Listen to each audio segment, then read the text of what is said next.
ഏ ഇവൻ മരുന്ന് വാങ്ങിയില്ലേ? എടാ നീ ടോണിക്കൊന്നും വാങ്ങിയില്ലേ? ഓഹോ, അപ്പോ ടോണിക്ക് മരുന്ന് വാങ്ങാനായിരുന്നോ എന്നെ രാവിലെ തന്നെ എണീപ്പിച്ച് പറഞ്ഞു വിട്ടത്? ആ കടക്കാരൻ പറഞ്ഞപ്പോ ഞാൻ വിശ്വസിച്ചില്ല. ഈ ചതി പാടില്ലായിരുന്നു അമ്മേ, പാടില്ലായിരുന്നു. ഇവനെ കൊണ്ട് തോറ്റു. ശനിയാഴ്ചയും സ്കൂൾ ഉണ്ടായാ മതിയായിരുന്നു.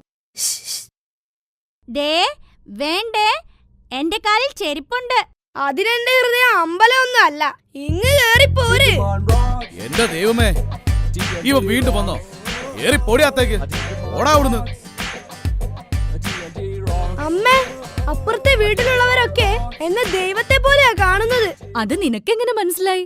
ഞാൻ എപ്പോ അവിടെ പോയാലും ദൈവമേ നീ വന്നോ എന്ന് ചോദിക്കുന്നത് കേൾക്കാം. അമ്മ എനിക്കൊരു 50 രൂപ വേണം. ഇന്ന് ട്യൂഷൻ കഴിഞ്ഞിട്ടേ എനിക്കൊരു സിനിമയ്ക്ക് പോവാനാ. കഴിഞ്ഞ ആഴ്ചയല്ലേ നീ സിനിമ കാണാനെന്നും പറഞ്ഞ് 50 രൂപ വാങ്ങിയത്? അത് ഞാൻ പരീക്ഷയ്ക്ക് നല്ല മാർക്ക് കിട്ടിയ സന്തോഷത്തിൽ ഫ്രണ്ട്സിന് ഒരു ട്രീറ്റ് കൊടുത്തതാ. നിന്റെ റിസൾട്ട് വന്നോ? എത്രയാ മാർക്ക്? അത് 35. 35? ഏത് സബ്ജക്റ്റിനാ ഇത്ര കിട്ടിയത്? അമ്മ പറ, ഞാനൊരു ക്ലൂ തരാം.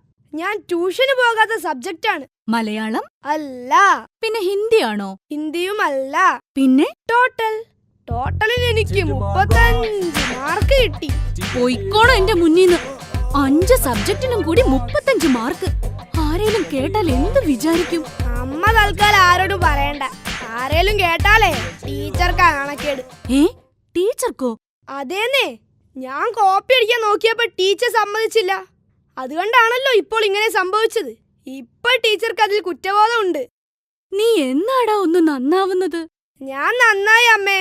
ഇന്നലെ ആ രാജേഷ് എന്നെ തല്ലിയിട്ട് ഞാൻ തിരിച്ചു തല്ലിയത് പോലുമില്ല. ഇനി തല്ലിയ ഞാൻ അടിക്കെന്ന് പറഞ്ഞിട്ടുണ്ട്. അമ്മയുടെ മോൻ അടിക്കാനൊന്നും പോവണ്ട, മാഷിനോട് പറഞ്ഞാ മതി. ആ മാഷ് തന്നെ ഈ രാജേഷ്. മോനെ, നീ കുറച്ചുകൂടെ സീരിയസ് ആവണം. നിന്നെ ഞാനൊരു പള്ളിയിലച്ഛനാക്കാന്ന് നേർന്നതാ. ചതിച്ചല്ലോ അമ്മേ.